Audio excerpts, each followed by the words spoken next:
Most people kill lavender while trying to save it. You water it. You feed it. You give it the best soil you have.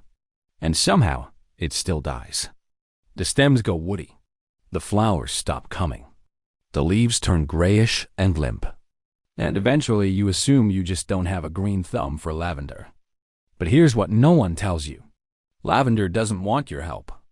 At least not the kind of help we naturally give plants. The reason it dies isn't neglect. It's too much care in all the wrong places. Lavender is a Mediterranean plant.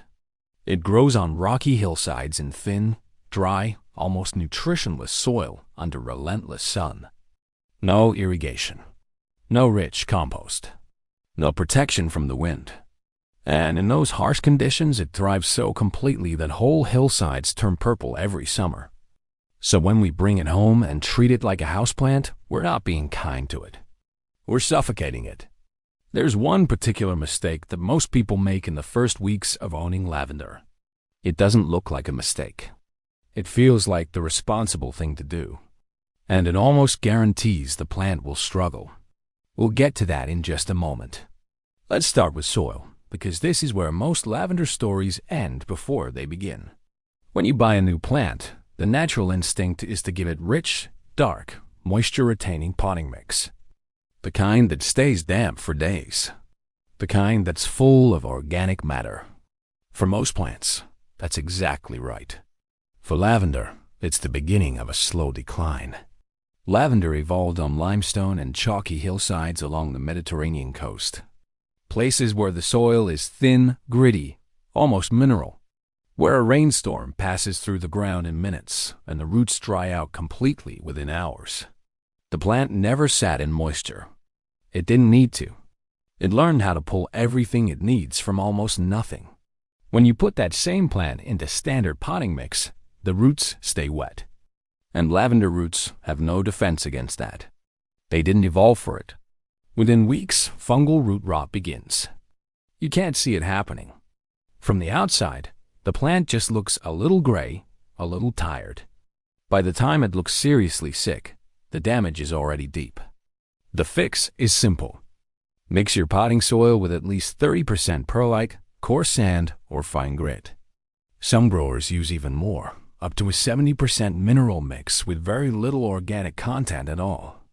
If you're planting in a garden bed, loosen the soil and add gravel or coarse sand before you put the plant in. The test is easy. Pour a little water into the pot. It should drain through almost immediately. If it sits or pools, the mix is too heavy. This one change, just switching to faster draining soil, will solve more lavender problems than anything else on this list combined. The second mistake connects directly to the first: overwatering. Most people water lavender the way they water everything else. A little each day, or every couple of days, to keep the soil from drying out. That schedule works for tropicals and ferns and vegetable gardens. It's a slow death sentence for lavender. An established lavender plant in the ground typically needs supplemental watering only during extended dry spells.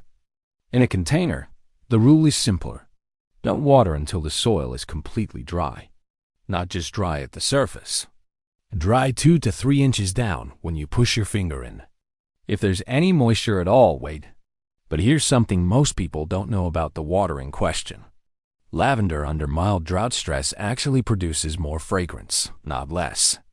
Plants that receive regular irrigation tend to have lower concentrations of the aromatic compounds that give lavender its scent. The stress signals the plant to ramp up oil production. It's a survival mechanism. This is part of why lavender from the south of France smells so different and so much more intense than lavender grown in a well-watered garden. It's not the variety or the altitude. It's the dryness. The stress is part of the formula. So if your lavender smells weak, there's a real chance it's getting too much water. Not too little. Here's where a lavender gets a little complicated. And this is the part that catches people off guard, even when they think they're doing everything right. Lavender grows on a woody base. Every year, the lower stems harden into wood while new soft green growth pushes out from the top. If you never prune, the plant slowly becomes a tangle of bare woody stems with a small puff of green at the very tips. It looks unhealthy. It blooms less every year, and most people assume the plant is just getting old. The real problem is that lavender cannot regenerate from old wood. This is critical. If you cut below the line where green growth exists, that stem will not produce new shoots. It will stay bare. This makes lavender the opposite of most shrubs, which you can cut hard and they come back stronger. With lavender, the rule is simple. Only cut into green growth, never into the woody portion. The technique that keeps lavender healthy for 10 years or more is to prune twice a year. Once in early spring, after the last frost, when you can see fresh green growth starting to emerge, and once in late summer, after the main bloom finishes. Each time, cut back about 1/3 of the plant into the soft green growth, shaping it into a rounded mound. This encourages branching, keeps the base from going bare, and keeps flowers coming back dense and full every season. If your lavender is already woody and bare at the base, the recovery is slow. You can try removing the oldest stems gradually over 2 or 3 years. But not every plant comes back from that. The right pruning schedule, started early, prevents the problem entirely. 2 more things that matter more than most people realize: sunlight and variety selection. Lavender needs a minimum of 6 hours of direct sun each day. Not bright shade. Not morning light with afternoon cover. 6 hours of open, unfiltered sun, and 8 hours is better. In its native habitat, it grows on exposed, south-facing slopes with no shade from sunrise to sunset. A spot that gets 3 hours of morning light and then sits in shade is not a lavender spot, no matter how much you want it to be. Indoors, lavender needs the brightest window in the house, and even then it often struggles without supplemental grow lighting in winter. The honest truth is that most indoor environments can't match what this plant evolved for.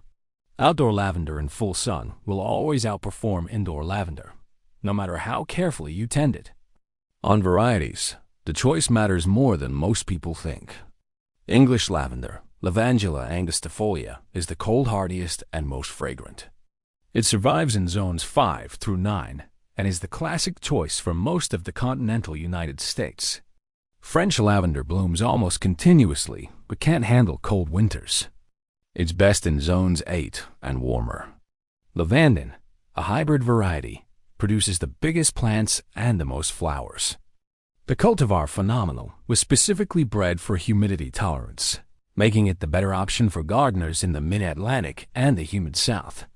Choosing the wrong variety for your climate is a problem no amount of good care can fix.